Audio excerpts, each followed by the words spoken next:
Oke, jadi malam hari ini aku diberikan tema fruitful life gitu ya, bahkan sebuah tema tentang hidup yang berbuah. Tapi sebelum bahas tentang hidup yang berbuah itu sendiri, saya pengen mulai dengan satu statement dari Westminster Shorter Catechism yang bilang gini, apa sih tujuan tertinggi dari hidup seorang manusia? Dia mengatakan bahwa the chief end of man is to glorify God and enjoy Him forever. Tujuan hidup manusia yang paling tinggi adalah untuk memuliakan Tuhan dan menikmati Dia selamanya.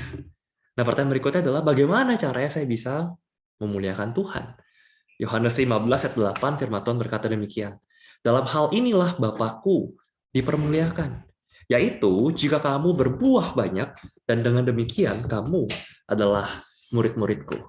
Jadi salah satu cara kita memuliakan Tuhan lewat kehidupan kita adalah dengan cara kita berbuah banyak. Dan gimana cara kita berbuah banyak? Yohanes 15 ayat 5 firman Tuhan berkata, akulah pokok anggur dan kamulah ranting-rantingnya. Barang siapa tinggal di dalam aku dan aku di dalam dia, ia berbuah banyak. Sebab di luar aku kamu tidak dapat berbuat apa-apa. Jadi kita melihat bahwa tujuan hidup kita yang tertinggi adalah untuk memuliakan Tuhan. Dan untuk memuliakan Tuhan, kita perlu hidup berbuah. Dan untuk hidup berbuah, kita perlu tinggal di dalam Kristus. Nah, buah itu seperti apa sih? Setidaknya gitu ya, ketika saya belajar teologi, saya menemukan bahwa ada setidaknya 4 buah gitu ya, kehidupan yang berbuah, ada 4 aspek, 4 buah yang setidaknya bisa kita ketemukan di dalam perjanjian baru, dalam firman Tuhan. Nah, buah yang pertama yang paling sering kita dengar adalah buah-buah roh, atau yang kita sebut dengan the fruit of the spirit, atau seringkali juga disebut sebagai the fruit of character. Apa sih buah-buah roh? Kasih, sukacita, damai sejahtera, kesabaran, kemurahan, kebaikan, kesetiaan, kelemah lembutan, penguasaan diri. Ini adalah buah-buah roh. Nah, sering kali orang salah mengira adalah ketika kita punya buah-buah roh ini, kita punya buah-buah ini untuk diri kita sendiri. Padahal namanya buah gitu ya, ketika sebuah pohon dia bertumbuh dan pohon itu menghasilkan buah, buah itu untuk dinikmati siapa sih? Apakah dinikmati oleh si pohon tersebut? Enggak. Buah tersebut, buah yang dihasilkan pohon adalah untuk dinikmati oleh pihak-pihak yang ada di luar pohon tersebut. Manusia misalnya, atau binatang yang hinggap di situ misalnya. Oleh pihak lain di luar pohon lah, mereka menikmati buah yang dihasilkan oleh pohon tersebut. Bukan si pohon tersebut. Begitu juga harusnya adanya buah-buah roh dalam kehidupan kita, harusnya ada orang-orang yang menikmati buah tersebut. Jadi cara kita menentukan apakah hidup kita berbuah atau enggak, salah satu indikatornya adalah bukan feeling kita, bukan perasaan kita, bukan menurut kita. Tapi apakah orang lain di sekitar kita menikmati kasih, menikmati sukacita, menikmati damai sejahtera melalui keberadaan kita atau enggak. Apakah keberadaan kita dinikmati sebagai sebuah value, dinikmati oleh orang lain. Jadi biasanya ketika kita bekerja di satu tempat atau kita berelasi, kita menawarkan sebuah value. Kenapa kita perusahaan mau terus menempatkan kita bekerja di perusahaan tersebut? Oke, kita memberikan satu value. Ada value kegigihan di sana, ada value kerajinan, ada teamwork. Sehingga ketika orang bekerja sama kita, ada kreativitas yang kita hasilkan, ada kerja keras yang kita hasilkan. Atau ketika kita berelasi dengan seseorang, mengapa orang tersebut mau nyaman sama kita, mau lanjut berelasi sama kita? Oh, karena ada value kepercayaan di sana, ada trust, ada value kenyamanan di sana. Nah, value seperti apa yang harus dirasakan oleh orang lain ketika mengenal dan berelasi dengan kita sebagai orang Kristen? Ya, value-value seperti ini. Harusnya orang lain menikmati kasih, sukacita, damai sejahtera. Orang lain menikmati kesabaran. Orang lain menikmati kemurahan hati kita, kebaikan kita, kesetiaan kita, kelemah lembutan kita. Ini value harusnya dinikmati oleh orang lain. Ini adalah value system yang harusnya dimiliki oleh kita sebagai orang-orang Kristen. Nah, Yohanes 10:10 firman Tuhan berkata, pencuri datang hanya untuk mencuri dan membunuh dan membinasakan. Tapi aku, Yesus, datang supaya mereka mempunyai hidup dan mempunyainya dalam segala kelimpahan. Nah, sebelum saya masuk tentang kelimpahan, saya mau jelasin dulu. Kenapa pencuri dikatakan datang untuk mencuri, membunuh, membinasakan? Lah, ini kan bukan pembunuh. Kalau pencuri datang untuk mencuri saja, mencuri dan merampok misalnya. Kenapa dikatakan mencuri, membunuh, dan membinasakan? Nah, ini konteksnya bayangannya adalah sama seperti ada satu kandang, kandang domba gitu ya. Kandang domba itu biasa ada sekat-sekatnya, ada batas-batasnya yang cukup tinggi, dan ada pintu. Jadi kalau memberikan ilustrasi tentang akulah pintu, domba-domba harus masuk pintu melalui aku, dan seterusnya. Ada satu pintu untuk masuk ke kandang domba ini yang dijaga oleh penjaga kandang dan oleh gembala. Maka ketika pencuri datang dan mau mencuri domba, mereka nggak bisa masuk lewat pintu karena ada penjaganya. Bagaimana cara mereka masuk? Mereka harus manjat temboknya. Manjat tembok dari kandang tersebut, mereka manjat ke dalamnya, dan domba tersebut yang mau dicuri harus dibunuh dulu supaya nggak memberontak. Dibunuh, dibinasakan. Ketika udah dibunuh ya akhirnya domba-domba tersebut, domba kambing dombanya udah meninggal, udah tergeletak, udah nggak bisa gerak, dilempar keluar dari tembok.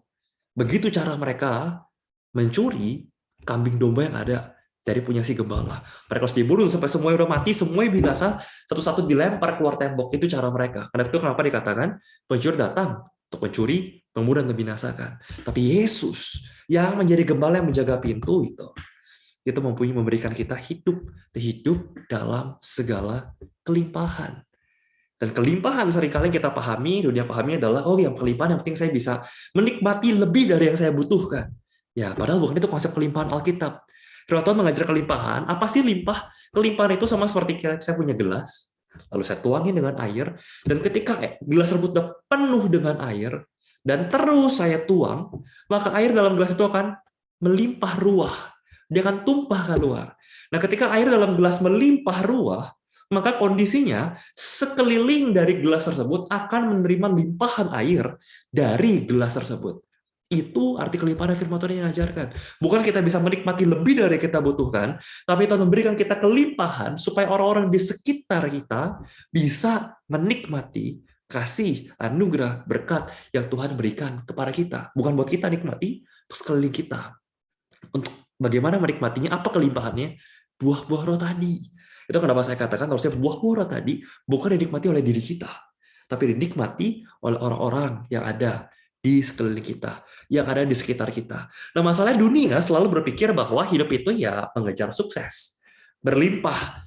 Dari yang tadinya survival level, yang penting saya cuma hidup pas-pasan, saya cuma mikir ya besok bisa makan udah syukur-syukur, sekarang saya bisa hidup sukses, itu malah lebih berlimpah, saya bisa menikmati lebih dari yang saya butuhkan. Maka sukses. Tetapi dalam kekristenan dan ada yang lebih tinggi dari sekedar level of success yang disebut dengan the level of significant. Nah, kenapa significant dibilang punya level yang lebih dari sukses? Apa sih bedanya? Nah, John C. Maxwell, satu guru leadership yang sangat luar biasa lah, guru leadership terbesar dunia, dia mengatakan, success is only when you add value to yourself. Engkau menambah pengetahuan pada dirimu, engkau makin pintar. Engkau menambah harta kekayaan pada dirimu, engkau semakin kaya raya. Engkau menambah koneksi, followers, engkau semakin terkenal. Ya, sukses cuma sekedar engkau menambah value buat dirimu sendiri. Tapi signifikan adalah ketika kita bisa add value kepada orang lain. Nah, kenapa signifikan levelnya lebih tinggi daripada sukses? Karena ketika kita punya hidup yang sukses, yes, we can impress a lot of people. Wah, dia hebat ya. Orang kagum sama dia. But that's it. Orang cuma kagum, orang cuma muji, oh ini hebat, ya udah, tapi kan dia nggak ada hubungannya sama gua. Dia berhasil, dia hebat, ya sukses, itu urusan dia. Tapi nggak ada efeknya sama hidup gua. Tapi signifikan ketika kita bisa add value untuk hidup orang lain. Kita bukan cuma it's about impressing people. Hidup yang signifikan adalah hidup yang bisa impress God and influence people. Kita bisa bikin Tuhan bangga sama kita, dan kita punya dampak terhadap kehidupan orang lain. Orang bisa bilang, sejak ketemu dia, hidup gue beda loh.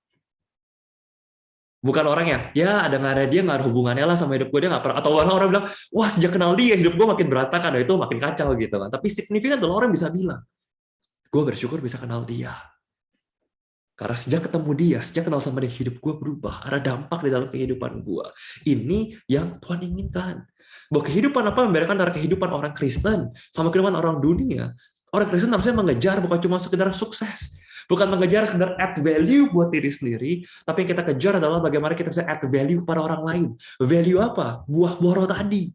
Gimana kita bisa add love, peace, kita bisa add kindness, generosity, loyalty, faithfulness, self-control kepada orang lain.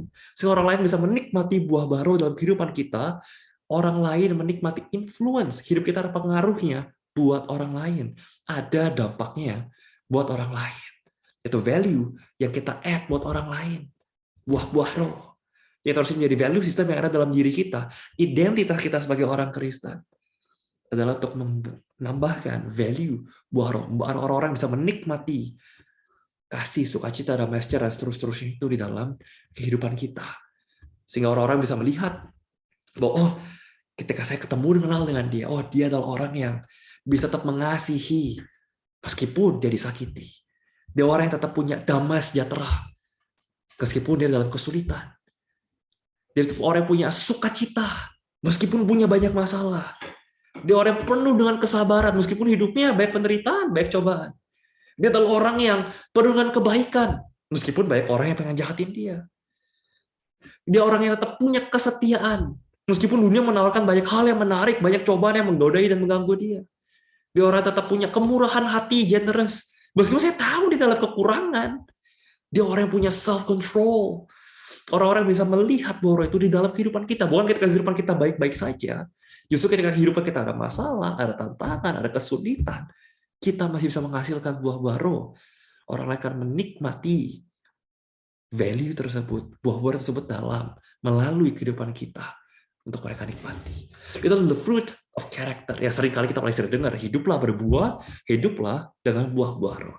Tapi ada buah yang kedua yang menjadi dasar fondasi yang harusnya lebih dulu kita miliki sebelum kita punya the fruit of character tadi, sebelum kita punya buah-buah roh tadi. Dan itu adalah the fruit of repentance, buah pertobatan. Matius 3:8 firman Tuhan berkata, produce fruit in keeping with repentance.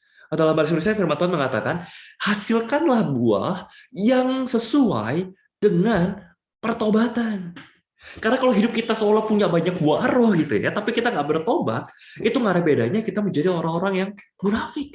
Wah, pelayanan luar biasa, kasih luar biasa, tapi dalam diri kita masih punya dosa yang sebenarnya menghalangi Tuhan menikmati pelayanan kita. Maka buah-buah kita hanya buah-buah yang sifatnya superficial. Buah-buah yang cuma kelihatan manis di depan, tapi mungkin gak ada gizinya.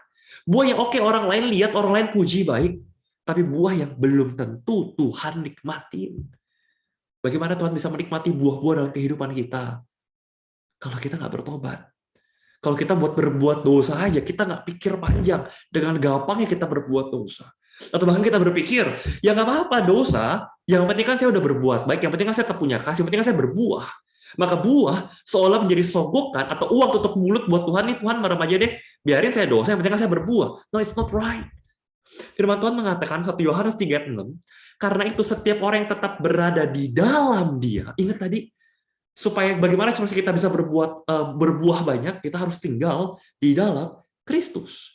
Masalahnya firman Tuhan mengatakan mereka yang tinggal di dalam Kristus tidak berbuat dosa.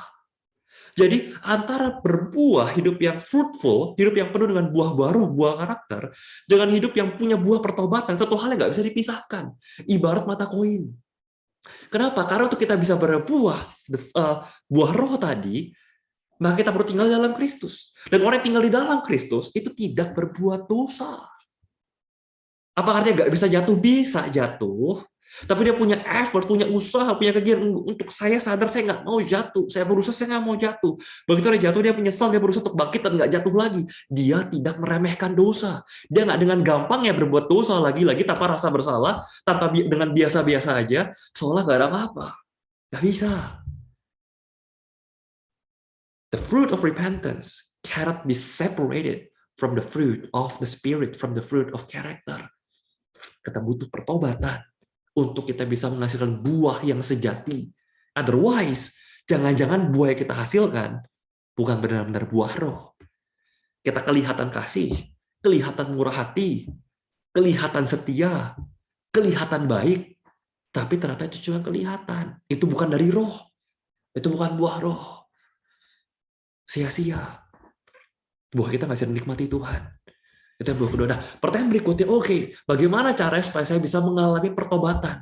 Firman Tuhan mengatakan dalam Yakobus 5:16, therefore, confess your sins to each other and pray for each other so that you may be healed. Setiap kali kita berbuat dosa dan kita mohon ampun sama Tuhan, Tuhan ampunin, Tuhan ampunin. Ketika Yesus mati atas kayu salib, dia bukan cuma mati untuk semua dosa yang telah kita perbuat, dia juga mati untuk semua dosa yang belum kita perbuat, yang akan kita perbuat sampai kita mati. Semua dosa yang kita lakukan, semua sudah diampuni. Setiap kali kita datang Tuhan minta ampun, Tuhan ampuni. Ya Tuhan ampuni. Tapi apakah artinya saya ada bebas dari dosa tersebut? Apakah artinya saya harus otomatis bertobat, gak berbuat dosa lagi? Enggak. Adalah dua hal berbeda untuk mengalami pengampunan Tuhan atas dosa dan untuk mengalami pertobatan dari dosa. Untuk minta ampun sama Tuhan, tinggal doa minta ampun, Tuhan ampunin. Tuhan ampunin. Tapi, untuk kita bisa bertobat dari dosa, berhenti berbuat dosa, apa yang saya katakan? You have to confess your sins to each other. Kita bukan cuma mengakui dosa kita kepada Tuhan, tapi kita perlu mengakui dosa kita kepada sesama kita. Dan kita perlu saling mendoakan. Maka, you may be healed. Kalau kita mau dipulihkan dari dosa tertentu, cuma minta ampun sama Tuhan nggak cukup. Kita perlu confession. Kita perlu mengakuinya dengan rendah hati.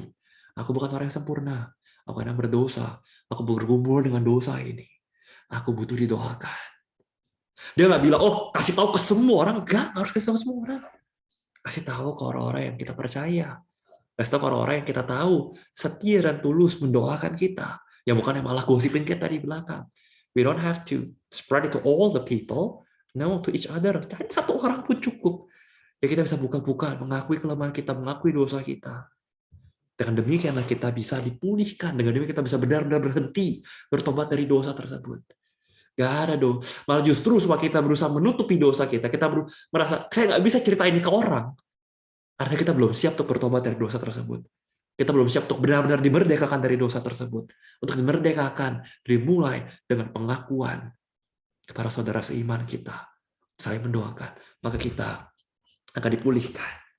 Itu yang kedua, the fruit of repentance. Dan buah ketiga yang bisa kita hasilkan sebagai orang Kristen di dalam Tuhan adalah the fruit of new believers. Kita menghasilkan buah dengan cara mengajak orang lain untuk mengenal Kristus, membawa orang lain yang belum mengenal Tuhan untuk datang mengenal Tuhan, untuk bisa kenal tentang Yesus dan menerima Yesus sebagai juru selamat pribadi mereka. Pertanyaannya, kenapa kita harus memberitakan Injil? Mengapa kita harus bawa orang untuk mengenal Kristus? Bukankah Allah itu maha besar dan maha kuasa? Kalau maha kuasa bukan Allah tinggal sentuh hati manusia langsung percaya sama Tuhan. Kenapa harus kita yang beritain Injil? Firman Tuhan mengatakan, iman datang dari pendengaran. Pendengaran akan firman Tuhan. Gimana orang bisa percaya kalau mereka nggak pernah dengar? Gimana mereka bisa dengar kalau nggak ada yang memberitakan? Nah, mungkin kita seringkali ya udah yang memberitakan udah hamba Tuhan, udah ada penginjil, udah ada orang-orang yang sekolah teologi, memang mereka sekolah teologi tujuannya memberitakan Injil kan? Mengapa orang-orang biasa seperti kita, orang-orang awam, juga perlu memberitakan Kristus, perlu menceritakan Kristus? Baik, saya pengen kasih 3 motivasi kenapa kita perlu menceritakan Kristus sebagai Kristus kepada orang lain. Dan 3-tiganya motivasi ini berhubungan dengan kasih. Yang pertama adalah kasih kepada orang tersebut. Kalau kita benar-benar mengasihi orang tersebut, we really love that person. Kita pasti pengen orang tersebut secepat-cepatnya kenal Tuhan. Mungkin orang berkata, seringkali kita dengar gini ya, oh ya, kita pengen yang namanya pas muda foya-foya gitu ya. Terus pas tua kaya raya. Terus pas mati masuk surga dan seterusnya. Seolah-olah ya kalau bisa percaya Tuhannya belakangan deh. Pas udah mau meninggal, pas udah mau masuk surga, baru percaya Tuhan. Tapi kalau pas udah ya udah nikmatin aja. Seolah percaya Tuhan tuh nggak enak. Seolah kalau jadi orang Kristen tuh nggak bebas. Seolah kalau jadi orang Kristen semua nggak boleh. Soalnya kalau jadi orang Kristen nggak ada sukacita, nggak ada bahagia, itu kebalik. Loh, firman Tuhan justru berkata demikian loh. Roma 15 ayat 13. Allah yang merupakan sumber segala pengharapan akan memenuhi kamu dengan segala sukacita dan damai sejahtera di dalam iman kamu, supaya oleh kekuatan Roh Kudus kamu berlimpah-limpah dalam pengharapan. Justru kalau kita benar-benar mengasihi seseorang, kita benar mengasihi teman kita, sahabat kita, orang tua kita, anggota keluarga kita pengen dia secepat-cepatnya kenal Kristus. Supaya apa? Supaya secepat-cepatnya dia bisa menikmati sukacita dan damai sejahtera yang nggak bisa mereka nikmati di luar Kristus. Di luar Kristus mereka nggak punya pengharapan. Mereka hidup dalam ketakutan, kekhawatiran dengan hari esok. Tapi dalam Kristus kita berlimpah-limpah dalam pengharapan. Kita nggak khawatir akan hari esok. Kenapa? Karena kita tahu siapa yang pegang hari esok kita. Karena kita tahu rancangan Tuhan bukan rancangan kecelakaan, tapi rancangan penuh dengan pengharapan. Rancangan penuh dengan kebaikan. Kita tahu Tuhan spesialis yang mengubah apa yang jahat, orang rekan-rekan yang jahat, tapi Tuhan rekan-rekannya untuk mendatangkan kebaikan. Kita tahu itu. Kita punya pengharapan. Itu nggak dimiliki oleh orang-orang yang nggak kenal Kristus. Maka kalau kita benar-benar mengasihi orang lain, orang yang kita kasih tersebut, maka kita pasti berusaha secepat mungkin mengenalkan dia kepada Kristus. Itu alasan pertama, kita mengasihi orang tersebut. Alasan kedua kenapa kita memberitakan Injil adalah karena kita mengasihi diri kita sendiri. Firman Tuhan berkata demikian, Matius 6:20. Tetapi kumpulkanlah bagimu harta di surga. Di surga hangat dan karak tidak merusakkannya dan pencuri tidak membongkar serta mencurinya. Kalau kita benar mengasihi diri kita sendiri, kita pasti ingin mengumpulkan bagi kita harta yang reward dan bisa kita nikmati selama jutaan miliar triliunan tahun di dalam kekekalan. Kita nggak akan yang, ya aduh nggak enak ya, sungkan ya. Hanya gara-gara kita sungkan ya, padahal belum tentu juga orang tersebut akan menolak apa yang kita beritakan. Kita mengorbankan apa yang sebenarnya baik buat diri kita di dalam kekekalan. Ya, kalau kita benar mengasihi diri kita sendiri, kita mengumpulkan yang terbaik buat kita dalam kekekalan. Beritakan Injil. Dan yang ketiga, motivasi kita memberitakan Injil. Satu, karena kita mengasihi orang tersebut. Kedua, karena kita mengasihi diri kita sendiri. Ketiga, karena kita benar-benar mengasihi Tuhan. Firman Tuhan Lukas 15:7, firman Tuhan berkata, aku berkata kepadamu, demikian juga akan ada sukacita di surga karena satu orang berdosa yang bertobat. Lebih daripada sukacita karena 99 orang benar tidak perlu pertobatan. Satu orang terima Tuhan, surga pesta. Malaikat bersorak-sorai. Tuhan disenangkan. Kalau kita benar-benar mengasihi Tuhan, kita pengen menyenangkan Dia. Kalau kita benar-benar mengasihi Tuhan, kita tahu Tuhan senang kalau ada orang yang datang mengenal Dia. Maka kalau kita benar-benar mengasihi Tuhan, kita pasti ingin membagikan Kristus, mengenalkan Kristus kepada orang lain. Itu motivasinya. The fruit of new believers. Satu buah yang bisa kita hasilkan sebagai orang percaya adalah menghasilkan orang-orang percaya lainnya. Dan motivasi karena kita mengasihi orang tersebut, kita mengasihi diri kita sendiri, dan kita mengasihi Tuhan. Dan yang terakhir, yang keempat, the fruit of ministry to others. Satu buah yang bisa dihasilkan kita sebagai orang Kristen adalah buah pelayanan, buah melayani orang lain. Efesus 2:10. Firman Tuhan berkata, karena kita ini buatan Allah, diciptakan dalam Kristus Yesus. Sekali lagi, dalam Kristus Yesus. Untuk kita bisa berbuah banyak, kita harus hidup di dalam Kristus Yesus. Dan untuk kita bisa bertobat, kita hidup dalam Kristus Yesus. Dan kita ciptakan dalam Kristus Yesus supaya untuk apa? Melakukan pekerjaan baik. Yang dipersiapkan Allah sebelumnya, Ia mau supaya kita hidup di dalamnya. Sekali lagi, hidup di dalam Kristus adalah hidup yang melakukan pekerjaan baik. Bukan cuma buah secara karakter, the fruit of spirit, tapi juga buah pekerjaan baik. Nah, menarik, pekerjaan baik dalam bahasa Yunani digunakan kata agathos. Agathos itu kesimpulannya punya 5 arti pekerjaan baik. Agathos, pekerjaan baik, itu apa sih? Adalah pekerjaan yang bisa kita kerjakan dengan excellence, dengan kualitas yang baik, dengan high quality. Pekerjaan yang baik adalah pekerjaan yang ketika kita kerjakan, itu mendatangkan sukacita. Sukacita buat kita enjoy kerjainnya, dan sukacita buat orang lain. Jadi yang bukan cuma kita doang enjoy, tapi orang lain, aduh saya nggak suka kalau dia kerjain. Orang lain juga menikmati pekerjaan baik kita, orang lain happy. Pekerjaan kita mendatangkan sukacita buat orang lain. Dan pekerjaan yang baik adalah pekerjaan yang tulus. Pekerjaan yang ketika saya kerjain, ya udah nggak ada beban. Saya tulus, nggak ada motivasi jeleknya, nggak ada udang di balik batunya. Tapi benar tulus saya mau kerjakan ini, menghasilkan yang terbaik. Itu pekerjaan yang baik. Pekerjaan baik adalah pekerjaan yang tadi mendatangkan sukacita, pekerjaan punya kualitas yang baik, pekerjaan yang tulus, dan pekerjaan baik adalah pekerjaan yang memuliakan Tuhan.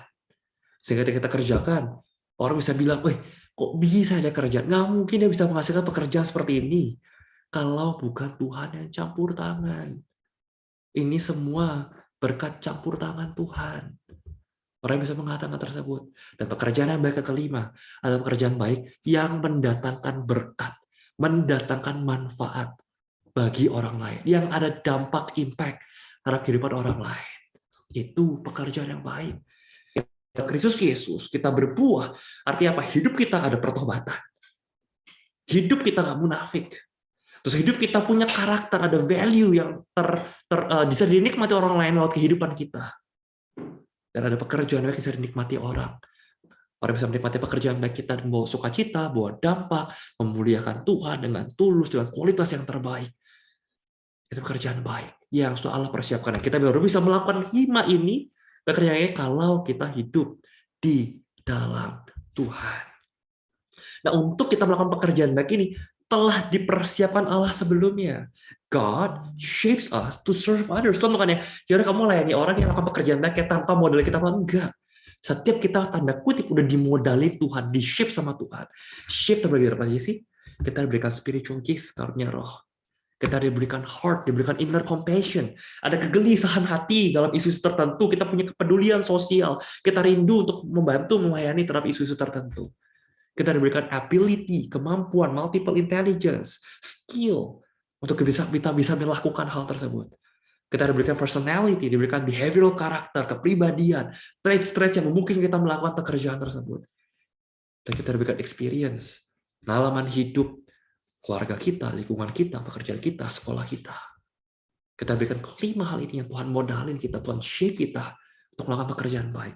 Ini juga satu yang saya kerjakan oleh yayasan saya lewat Significant Life Ministry. Kita buat assessment untuk bantuin orang menemukan inner compassion mereka, menemukan multiple intelligence mereka, karakter behavioral karakter mereka, spiritual gift mereka. Kita buat biasanya dalam bentuk workshop, kita masuk ke gereja-gereja, membantu banyak anak-anak muda untuk berusaha menemukan bagaimana saya bisa menghidupi calling Tuhan melalui karir. Karena pelayanan, pekerjaan baik bukan soal dikotomi. Oh ya, ketika saya di tempat kerja, saya kerja. Kalau pelayanan ya ketika saya di gereja. Enggak. Kita bisa melayani lewat pekerjaan kita. Lalu pada tadi pekerjaan baik tadi. Bagaimana kita masih ada kualitas yang excellent lewat pekerjaan kita. Kita memberikan yang tulus lewat pekerjaan kita. Kita bawa sukacita, orang-orang senang lewat pekerjaan kita. Kita jadi berkat lewat pekerjaan kita. Dan Tuhan dimuliakan lewat apa yang kita kerjakan. Gak harus di gereja, juga bisa di marketplace. Ini setidaknya ada 4 buah dari kehidupan seorang kekristenan. Ketika dikatakan, kalau kamu tinggal di dalam aku, tinggal dalam Kristus, kamu bisa berbuah banyak. Kita bisa menghasilkan buah pertobatan, buah-buah karakter, kita bisa buah pekerjaan yang baik, dan kita bisa menghasilkan buah orang-orang yang belum mengenal Kristus untuk datang mengenal Kristus. Dan saya akan tutup renungan kita pada malam hari dengan sebuah kisah. Suatu hari ada seorang ibu gitu ya, anaknya melihara seekor anjing. Tapi ibu ini nggak suka sama anjing. Jadi tiap kali ada anak lagi nggak ada anaknya lagi berangkat sekolah, dan seterusnya ya anjingnya disiksa, tendang-tendangin, anaknya kasih makanannya dibuang sama ibunya. Sampai suatu hari singkat cerita, ibu ini lagi keluar rumah, jadi mereka tinggal di daerah gunung bersalju gitu. Ibu ini lagi keluar rumah ke pekarangan ke belakang rumah gitu ya, jalan agak jauh. Lalu ketika dia balik, badai salju. Badai saljunya begitu deras dan dia udah mau sampai rumah nih. Dan ternyata itu sebuah lubang yang ketutupan sama salju. Ibu ini nggak kelihatan. Nggak sengaja ibu ini keinjak, akhirnya dia keprosot, dia nyungsep masuk ke dalam lubang. Akhirnya dia teriak-teriak, minta tolong, nggak ada yang dengar. Karena badai salju makin lama makin kencang, suara juga deras, gak ada yang dengar teriakan dia. Nah kebetulan anjing peliharaan anak ini lagi di luar rumah, lagi dihukum sama ibunya, dikerjain, disiksa taruh depan rumah biar kedinginan. Anjing ini dengar teriakan dari ibu ini. Anjing ini samperin ke lubang, dan ketika dengar ada yang datang gitu, ibu ini udah seneng. Wah, yang datang bisa nolongin saya. Tapi begitu yang nongol yang muncul, lah ini anjing yang sering saya siksa. Wah, ibu ini, terus akhirnya anjing ini pergi, ibu ini hopeless, dia menyesal, aduh kenapa dulu saya rese ya, kenapa dulu saya jahatin terus ya anjing ini. Ternyata anjing ini dia nggak kabur, anjing ini masuk ke dalam rumah, lalu dia gigitin celana dari si ayah sama si anaknya, suruhnya diseret-seret, disuruh ikut, dia bingung kan, anak ini sama papanya, ya udah diikutin anjing ini bawa kita kemana, diseret sampai ke lubang di mana ibu ini terjatuh. Akhirnya papa lihat, papanya kaget, papanya langsung tolongin, keluarin ibunya dari dalam lubang. Ibu ini selamat. Tapi sejak hari itu, sejak ibu ini selamat, semuanya berubah. Ibu ini nggak pernah lagi nyisa-nyisa anjingnya, nggak pernah lagi buang-buang makanan anjingnya. Wah, justru anjingnya disayang sekali. Dikasih baju yang bagus, dikasih makan enak. Kalau tamu datang, wah anjingnya dipangku, dipuji-puji. Wah, ini anjing saya hebat loh, pinter loh. Ini anjing udah nyelamatin hidup saya loh. Kalau dulu nggak ada dia, wah dulu mungkin saya udah mati deh, itu ketimbun sama salju di lubang tersebut. Apa yang terjadi? Setiap kali hidup kita diselamatkan, ciri-ciri orang hidupnya telah diselamatkan adalah adanya pertobatan, adalah adanya perubahan hidup dari diri tersebut. Firman berkata 2 Korintus 5:17. Jadi siapa yang ada di dalam Kristus, sekali lagi, di dalam Kristus. Kunci berbuah adalah di dalam Kristus, di dalam Kristus. Dia adalah ciptaan baru. Yang lama sudah berlalu, sesungguhnya yang baru sudah datang. Ciri-ciri orang yang hidup di dalam Kristus, ciri-ciri orang yang sudah benar-benar diselamatkan oleh Tuhan, ada perubahan hidup. Dari hidup yang tadinya untuk diri sendiri, untuk kepentingan diri, kenyamanan diri, kesenangan diri, kemuliaan diri sendiri. Sekarang enggak. Yang lama sudah berlalu. Kita mencari ciptaan baru. Kita hidup untuk kepentingan Tuhan, untuk kesenangan Tuhan, untuk kemuliaan Tuhan. Kita bisa pamer-pamer, tahu nggak bagaimana Tuhan menyelamatkan hidup saya? Sama seperti ibu tuh menceritakan bagaimana anjing yang menyelamatkan nyawa dia. Kita akan dengan excited, dengan semangat membagikan Kristus kepada orang lain. Kita pengen jadi hidup yang baru. Kita nggak mau lagi mengecewakan Tuhan. Kita nggak mau lagi nyakitin Tuhan dengan terus-menerus hidup dalam dosa. Tapi kita mau menyenangkan Tuhan. Kita mau hidup yang memuliakan Tuhan. Kita mau jadi hidup yang membawa berkat buat orang lain. Sehingga melalui keberadaan kita, melalui hidup yang berbuah, orang-orang bisa menikmati buahnya. Dan orang-orang rindu, ingin mengenal Tuhan yang kita sembah. Orang-orang ikut memuji, memuja, dan memuliakan Tuhan kita. Yuk, mari dengarkan saudara. Kita doakan kepala kita satu dalam doa.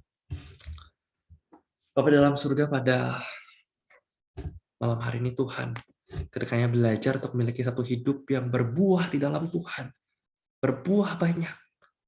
Kami ingin mulai Tuhan dengan mohon ampun. Kalau mungkin seringkali kami masih munafik Tuhan. Kami masih kelihatannya berbuah, kami berusaha untuk berbuah, tapi justru akar permasalahannya nggak kami beresin.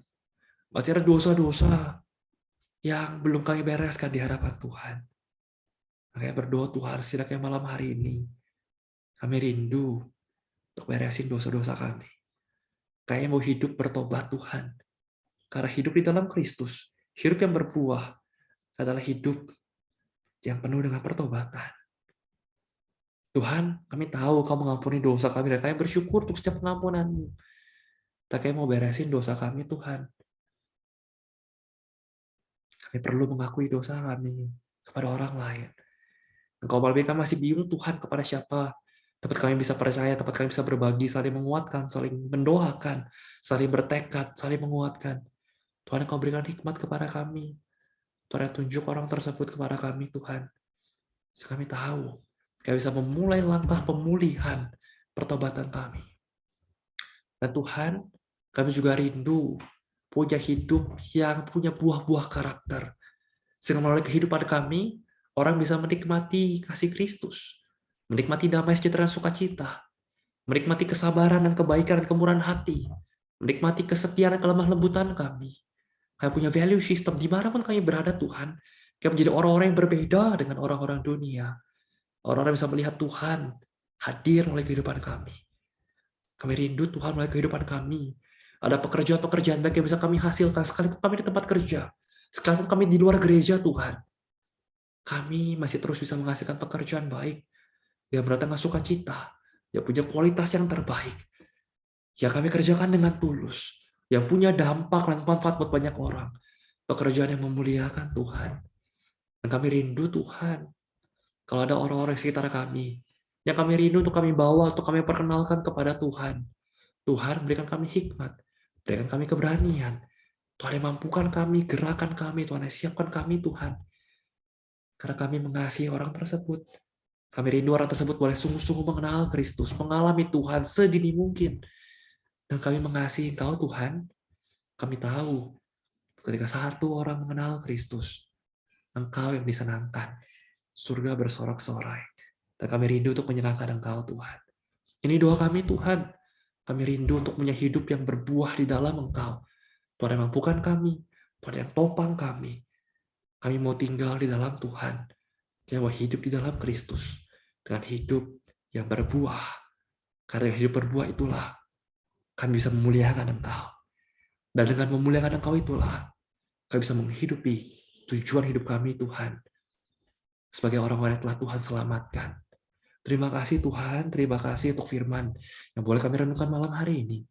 Di dalam nama Tuhan Yesus Kristus, kami berdoa, kami bersyukur, kami berserah. Amin.